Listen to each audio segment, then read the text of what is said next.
지금 전 세계가 발칵 뒤집혔습니다. 일본 최대 보수 언론 산케이 신문 편집국 부국장이 생방송 중에 폭탄 발언을 했는데요. 28년 경력의 핵심 간부가 독도는 신호탄일 뿐 진짜 중심은 서울이라고 공개 선언해버렸습니다. 방송 직후 일본 정가와 언론계가 충격에 빠졌고 실시간 검색어 상위권을 그의 이름이 점령했습니다. 자민당은 즉각 파면을 요구했고 보수 진영은 배신자라 규탄했죠. 하지만 젊은 세대는 오히려 환호했습니다.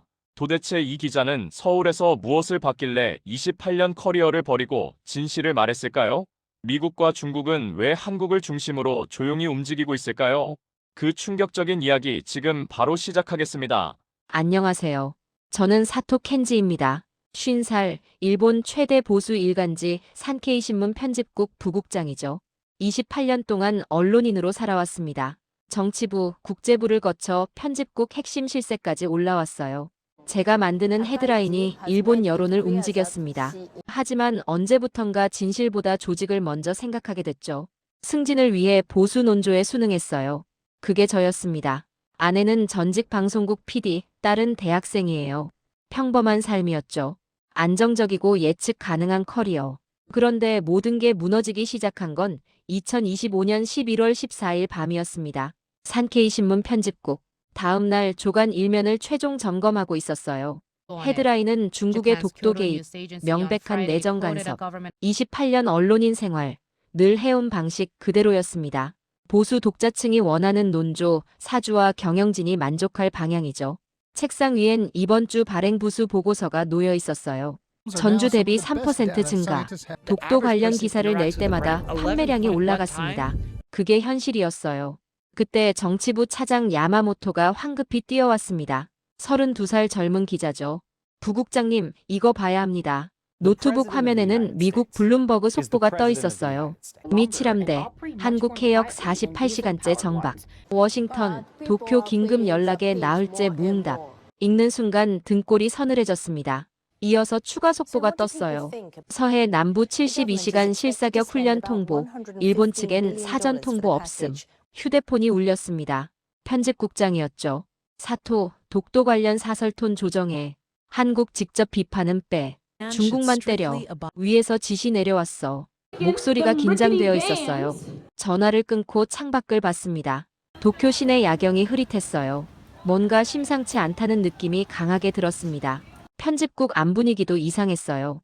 외신부 기자들이 모여서 수군거리고 있었죠. 집에 돌아와 서재 깊숙한 곳에서 오래된 파일을 꺼냈어요. 5년 전 제가 쓴 기획기사 초안이었습니다. 제목은 한국을 축으로 한동아시아 공급망 재편 가능성.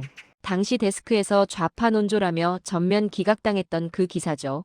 먼지를 털며 다시 읽었습니다. 한국의 지정학적 위치, 반도체와 배터리 기술력, 물류 허브 가능성.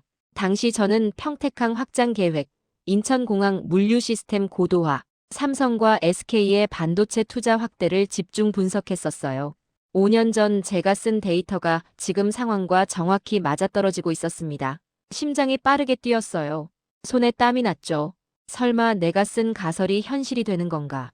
창밖 도쿄타워가 선명하게 보였습니다. 뭔가 제가 전혀 모르는 일이 벌어지고 있다는 느낌이 들었어요. 잠을 이룰 수가 없었습니다. 새벽까지 자료를 뒤적이며 5년 전과 현재를 비교했죠. 다음 날 아침 7시 긴급 편집회의가 소집됐습니다. 사장실에서 직접 불렀어요. 회의실에 들어서니 분위기가 무거웠습니다. 사주 대리인이 차갑게 말했어요. 독도 이슈는 우리 신문의 정체성입니다. 한국을 옹호하는 듯한 뉘앙스는 일절 금지. 독도 직접 호칭 사용 금지. 한중 결탁 프레임으로 가되 한국 비판은 최소화하라. 편집국장이 덧붙였습니다. 우리 독자들이 원하는 건 명확해. 일본의 입장을 확고히 지키는 거야. 그 선을 넘으면 안 돼. 회의가 끝나고 복도에서 자민당 강경파 의원 다치바나를 마주쳤어요. 65살 중진 의원이죠. 산케이 신문 최대 광고주인 그의 후원 기업회장과 골프 친구입니다. 사토 부국장, 잠깐. 빈 회의실로 들어갔어요. 문을 닫더니 낮은 목소리로 말했습니다. 한국 띄우는 기사 쓰지 마. 일본이 중심이라는 기조 지켜. 자네 내년 편집국장 인사 앞두고 있잖아. 신중하게. 목소리는 부드러웠지만 명백한 협박이었어요. 복도로 나오니 가슴이 답답했습니다. 사무실로 돌아오니 야마모토가 USB를 건넸습니다. 부국장님, 이거 꼭 보세요. 최근 1년 한국 경유 물류량 데이터입니다. 비정상적으로 급증하고 있어요. 제가 독자적으로 취재한 건데 이건 뭔가 큰 변화가 일어나고 있는 겁니다. 저는 USB를 재킷 안주머니에 넣었어요. 야마모토의 눈빛이 진지했습니다. 부국장님, 이 데이터 보시면 놀라실 겁니다. 정말 심상치 않아요. 그날 저녁 편집국장이 저를 불렀습니다. 사토, 서울 특파원이 급병으로 귀국했어. 자네가 일주일 긴급 파견 가. 독도 현지 분위기 취재해와. 단, 기사 방향은 이미 정해져 있어. 한국의 오버 대응 각도로. 저는 당황했어요. 왜 서울입니까? 중국 베이징이 먼저 아닙니까? 위에서 결정된 거야. 가서 정해진 대로만 써오면 돼. 복도로 나오니 가슴이 답답했습니다. 뭔가 거대한 변화가 다가오고 있다는 예감이 들었어요. 저는 집에 돌아가 서류 가방을 챙겼습니다. 서울에 가면 대체 뭘 보게 될까? 진실을 마주할 준비가 되어 있나? 아내가 물었어요. 무슨 일 있어요? 저는 고개를 저었습니다. 곧 알게 될 거예요. 새벽 6시 인천공항에 도착했습니다. 비행기에서 내려 입국장으로 향하는데 첫인상부터 놀라웠어요. 자동 입국 심사 정확히 3초 통과. 나리타 공항에선 최소 10분은 걸리는 절차였는데 말이죠. 수함을 찾는 곳엔 실시간 추적 알림이 정확히 떴습니다. 제 캐리어가 정확히 어느 벨트로 나올지 미리 표시되더군요. 놀라울 정도로 효율적이었어요. 공항을 둘러보니 모든 시스템이 정교했습니다. 안내판, 동선, 표지 하나하나가 계산된 듯 배치되어 있었죠. 공항 철도를 탔습니다. 깨끗한 내부, 정확한 안내방송. 승객들은 질서정연했어요. 그런데 전광판 뉴스가 눈에 띄었습니다. CNN, BBC 특집, 한반도 중심 동아시아 재편 논의, 워싱턴 침묵 속 한국 역할 급부상. 저는 급히 스마트폰을 꺼내 검색했습니다. 뉴욕타임스, 파이낸셜 타임스가 같은 기사를 쏟아내고 있었어요. 코리아 에즈 더 디시시브 엑시스 오브 이스트 에이시아. 한국이 동아시아의 결정축이라는 내용이었죠. 전철 안에서 기사를 계속 읽었습니다. 워싱턴의 전략적 선택, 베이징의 계산된 침묵, 한국의 급부상. 모든 키워드가 연결되고 있었어요. 명동 호텔 로비에 들어섰습니다. 한국 외교부 산하정책연구원 박지현이 기다리고 있었어요. 39살, 깔끔한 네이비 정장 차림이었습니다. 사토 부국장님, 서울 일정 제가 안내하겠습니다. 일본어가 놀라울 정도로 유창했어요. 악수를 나누며 로비를 천천히 둘러봤습니다. 로비 한쪽엔 외신 기자들이 무리지어 모여 있었어요. 로이터, AFP, 블룸버그. 전부 한국 산업 클러스터 자료를 보고 있었죠. 카메라, 노트북, 그리고 전부 서울 시내 지도와 한국 산업 데이터를 들고 있었습니다. 저는 조심스럽게 물었어요. 독도 취재인가요? 박지현이 천천히 고개를 저었습니다. 아니요. 독도 취재 온 기자는 한 명도 없어요.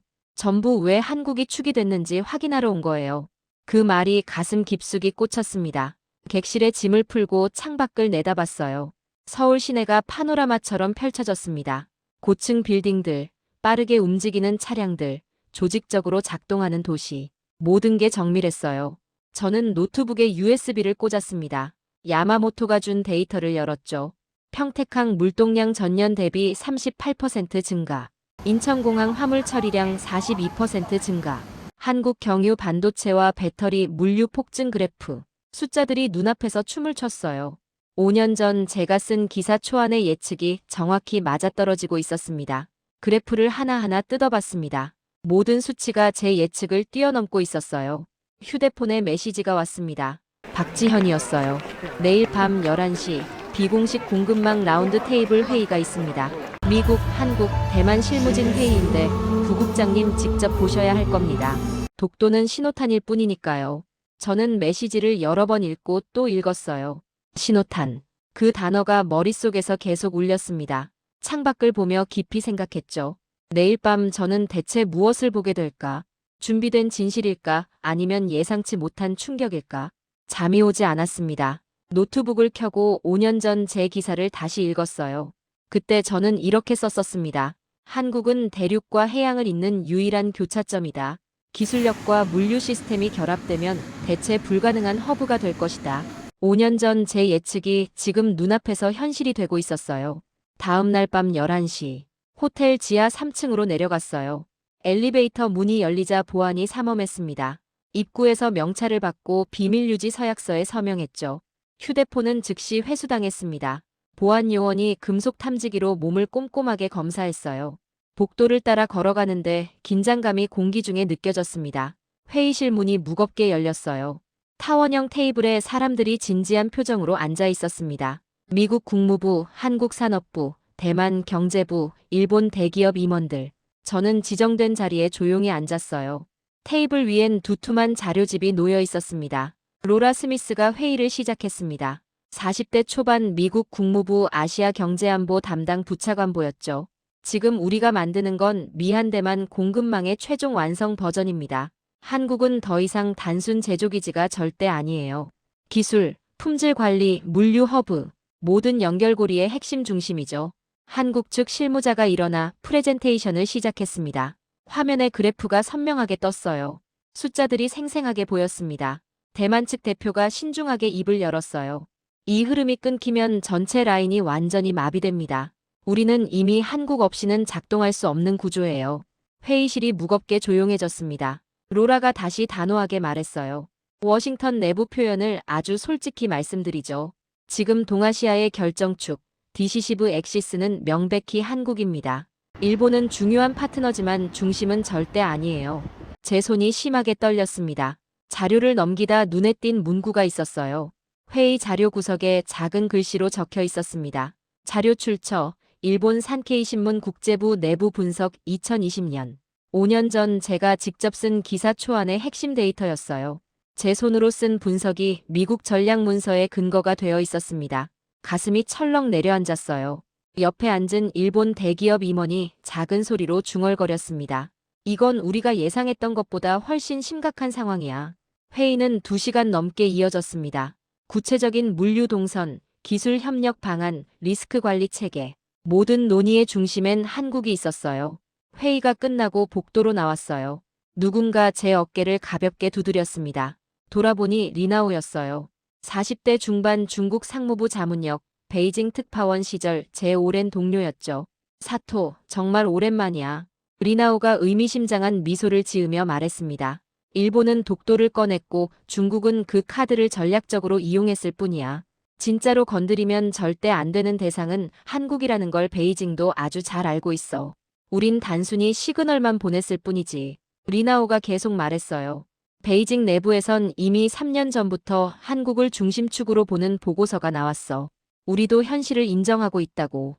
그의 말이 귓가에 계속 맴돌았습니다. 엘리베이터를 타고 올라가는 동안 머릿속이 복잡했어요. 모든 퍼즐이 정확히 맞춰지고 있었습니다. 독도는 정말 신호탄이었던 거예요. 객실로 돌아와 창밖을 가만히 바라봤습니다. 서울의 야경이 반짝이고 있었어요. 저는 노트북을 켜고 메모를 시작했습니다.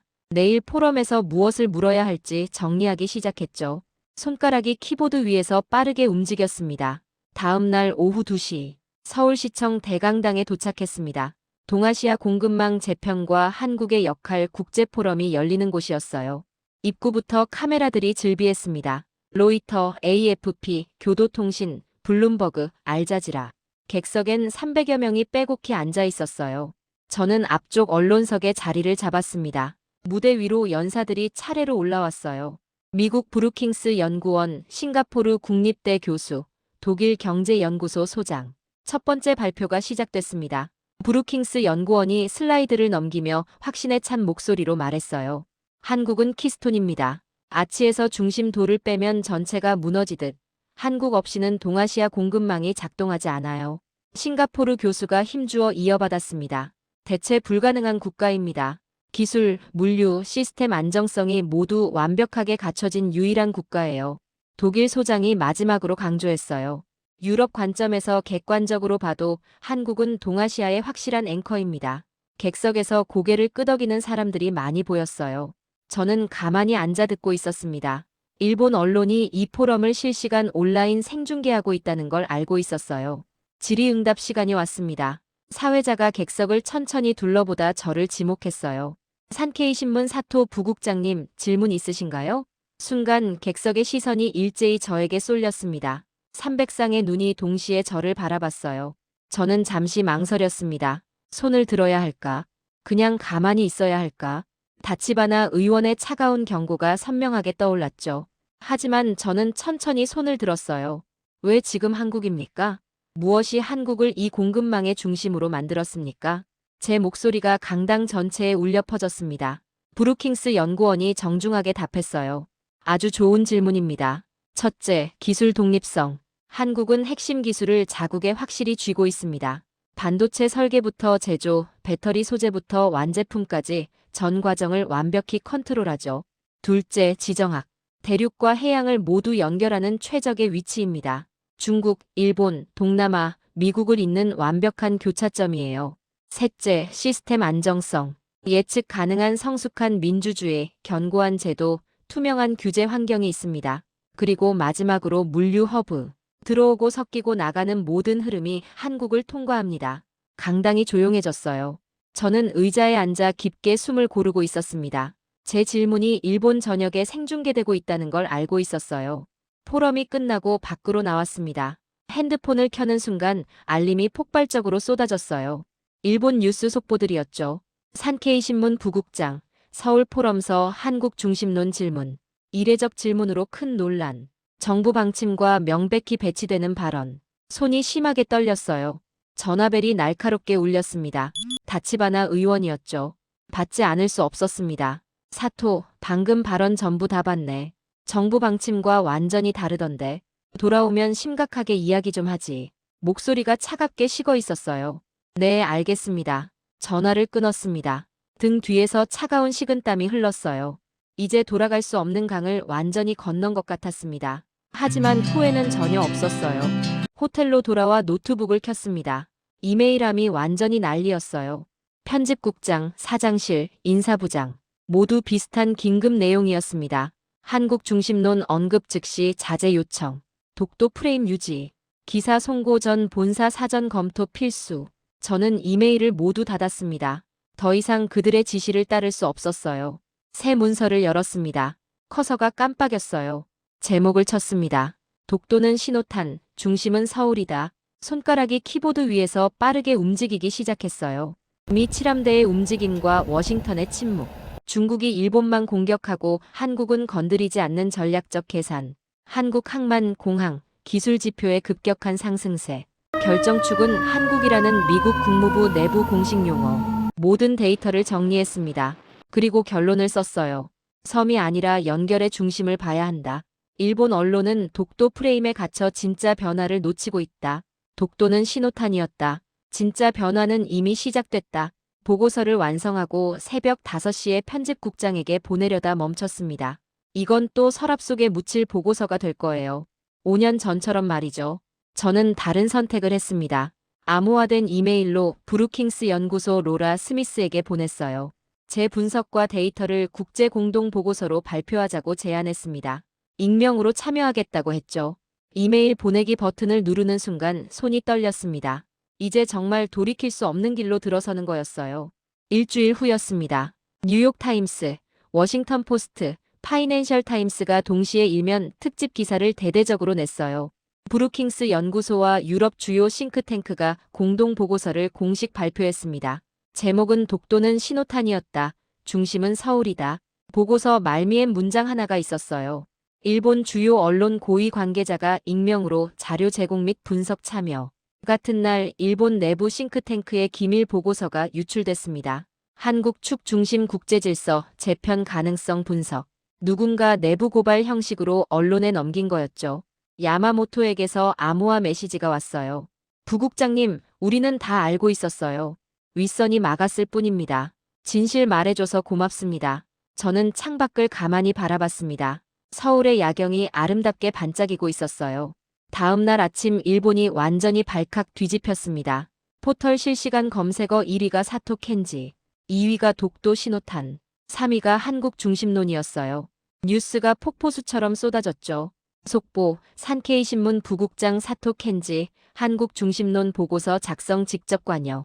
회사 방침 정면 위배, 직무 위반 여부 긴급 조사 착수. 자민당 강경파 의원들이 긴급 기자회견을 열었습니다. 배신자, 좌파 언론인, 즉각 파면하고 엄중 징계해야 한다. 보수 언론도 가세했어요. 일본의 국익을 심각하게 해치는 용납 불가 발언. 언론인 자격 전혀 없다. 핸드폰이 쉴 새 없이 울렸습니다. 받지 않았어요. 하지만 반대 목소리도 점점 커졌습니다. 젊은 기자들이 온라인 커뮤니티에 긴 글을 올렸어요. 드디어 누군가 현실을 직시했다. 이게 진짜 저널리즘 아닌가요? 대학생들이 SNS에서 토론을 시작했죠. 일본 중심 환상에서 깨어나야 한다. 경제 전문가들이 신문에 칼럼을 썼습니다. 사토 부국장의 분석이 데이터상 정확하다. 현실을 부정하는 게 훨씬 더 위험하다. 여론이 완전히 둘로 갈라졌어요. 온라인에선 해시태그 운동이 시작됐습니다. 진실을 말한 사토를 지지한다. 반대편에선 사토를 파면하라는 청원이 올라왔죠. CNN 도쿄 지국에서 연락이 왔습니다. 워싱턴, 서울, 도쿄 3자 생방송 특집 토론을 기획 중입니다. 주제는 동아시아의 결정축은 어디인가입니다. 참여하시겠습니까? 저는 잠시 깊이 생각했어요. 편집국장이 직접 전화했습니다. 사토, 지금이라도 공식 발언을 철회하십시오. 사과문을 내면 좌천 정도로 조용히 마무리할 수 있습니다. 저는 대답하지 않았어요. 밤늦게 아내와 거실 소파에 마주 앉았습니다. 당신 뉴스 다 봤어요. 아내가 조용하지만 단호하게 말했죠. 28년 동안 당신은 늘 진실보다 조직을 선택했잖아요. 이번엔 한 번쯤 진실을 선택하면 안 돼요? 아내의 눈빛이 진지했습니다. 저는 천천히 고개를 끄덕였어요. 딸이 방에서 나와 말했습니다. 아빠, 제 친구들 모두 아빠 지지해요. 용기 있는 행동이라고 했어요. 다음 날 아침 사직서를 조심스럽게 작성했습니다. 산케이 신문 인사부에 직접 제출했죠. 그리고 공식 성명을 발표했습니다. 특정 언론사의 입장이 아닌 한 명의 독립된 저널리스트로 토론에 나서겠습니다. 28년 다닌 빌딩을 나서며 뒤를 돌아봤어요. 가벼운 마음이었습니다. 무거운 짐을 내려놓은 것 같았죠. 놀라울 정도로 자유로웠어요. 젊은 기자들이 로비에서 저를 기다리고 있었습니다. 부국장님 응원합니다. 야마모토가 악수를 청했어요. 이틀 후 CNN 서울 스튜디오였습니다. 3자 생방송 준비 중이었어요. 워싱턴 앵커가 중계를 총괄 진행했습니다. 서울 스튜디오에 제가 앉아 있었고 도쿄 스튜디오엔 다치바나 의원이 대기하고 있었어요. 방송 30초 전 심장이 빠르게 뛰었습니다. 스태프가 카운트다운을 시작했어요. 5, 4, 3, 2, 1. 방송이 시작됐죠. 앵커가 차분하게 질문했어요. 사토 씨, 당신은 왜 독도는 신호탄, 중심은 서울이라고 주장하십니까? 저는 깊게 심호흡을 했습니다. 3가지 명확한 근거를 말씀드리겠습니다. 첫째, 미국의 침묵과 미 칠함대의 한국 해역장기 체류입니다. 이건 일본이 더 이상 최우선 중심이 아니라는 매우 명확한 신호예요. 둘째, 중국의 전략적 계산입니다. 저는 화면을 똑바로 보며 말을 이었어요. 중국은 독도 문제로 일본만 선택적으로 건드렸습니다. 한국은 전혀 건드리지 않았죠. 왜일까요? 한국을 중립 또는 우호 관계로 확실히 묶어두려는 치밀한 계산입니다. 셋째, 객관적 수치 지표입니다. 한국의 항만 처리량, 공항 화물량, 반도체 생산량, 배터리 수출량, 모든 수치가 폭발적으로 증가하고 있어요. 그리고 미국 국무부 내부에서 공식적으로 사용하는 표현이 있습니다. 디시시브 엑시스 코리아. 결정축은 한국이라는 의미죠. 도쿄 스튜디오에서 다치바나 의원이 강하게 반박했어요. 명백히 일본을 폄하하는 발언 아닙니까? 일본은 여전히 세계 3위 경제 대국이고 기술 강국입니다. 저는 차분하고 단호하게 답했습니다. 폄하가 절대 아니라 냉정한 현실입니다. 일본이 여전히 중요한 나라라는 건 당연히 맞아요. 하지만 공급망의 결정적 중심은 명백히 이동했습니다. 섬 하나를 지키는 것도 물론 중요하지만 연결의 핵심 중심을 잃으면 나라 전체가 고립됩니다. 워싱턴 앵커가 추가 질문을 던졌죠. 그렇다면 일본은 구체적으로 어떻게 해야 합니까? 저는 잠시 생각하고 명확히 답했습니다. 현실을 있는 그대로 직시하고 한국과 전략적으로 협력해야 합니다. 중심이 이동했다는 걸 솔직히 인정하는 게 첫걸음이에요. 방송이 끝났습니다. 스튜디오를 나오는데 핸드폰이 울렸어요. 일본 반응을 확인했죠. 여전히 찬반이 격렬하게 갈렸지만 젊은 세대의 반응은 확실히 달랐습니다. 사토 말이 데이터상 정확하다. 현실을 계속 부정하는 게 훨씬 더 위험하다. 온라인 조회수가 300만을 넘어섰어요. 며칠 후 저는 도쿄의 조용한 작은 카페에 앉아 있었습니다. 노트북 앞에 소형 카메라를 조심스럽게 설치했어요. 첫 유튜브 영상 촬영이었죠. 녹화 버튼을 천천히 눌렀습니다. 안녕하세요. 전 산케이신문 편집국 부국장을 지낸 사토 켄지입니다. 저는 28년 동안 일본이 영원한 중심이라고 확고히 믿어왔습니다. 일본 제조업이 세계 최고이고 일본 없이는 아시아가 절대 돌아갈 수 없다고 진심으로 생각했죠. 하지만 지금 축은 명백히 움직였습니다. 독도는 단순한 신호탄이었어요. 진짜 중심은 서울입니다. 객관적 데이터가 명확히 증명하고 미국이 전략적으로 선택했고 전 세계가 조용히 인정하고 있어요. 일본 언론은 이 냉혹한 현실을 정확히 어떻게 받아들여야 할까요? 저는 앞으로 이 채널에서 불편하지만 진실된 이야기를 계속하겠습니다. 영상을 업로드했습니다. 30분 만에 조회수 10만을 넘겼어요. 댓글이 빠르게 달렸습니다. 응원합니다. 용기의 박수를 보냅니다. 진실을 말해줘서 고맙습니다. 휴대폰에 메시지가 왔어요. 박지현이었습니다. 선생님, 한미대만 공급망 다큐멘터리가 정식 승인 났어요. 첫 촬영지는 서울과 평택항입니다. 메인 해설자로 꼭 모시고 싶어요. 언제쯤 오실 수 있으세요? 저는 자연스럽게 미소를 지었습니다. 다음 주 화요일 오후 어떨까요? 답장을 바로 보냈어요. 카페를 나와 도쿄 거리를 천천히 걸었습니다. 산케이 신문 빌딩이 멀리 보였어요. 28년을 묵묵히 일했던 곳. 이제 저는 그곳으로 절대 돌아가지 않습니다. 집에 들러 큰 캐리어를 꺼내 짐을 꼼꼼히 챙겼어요. 아내가 현관까지 배웅해줬습니다. 잘 다녀와요. 진실을 용기 있게 선택한 당신이 정말 자랑스러워요.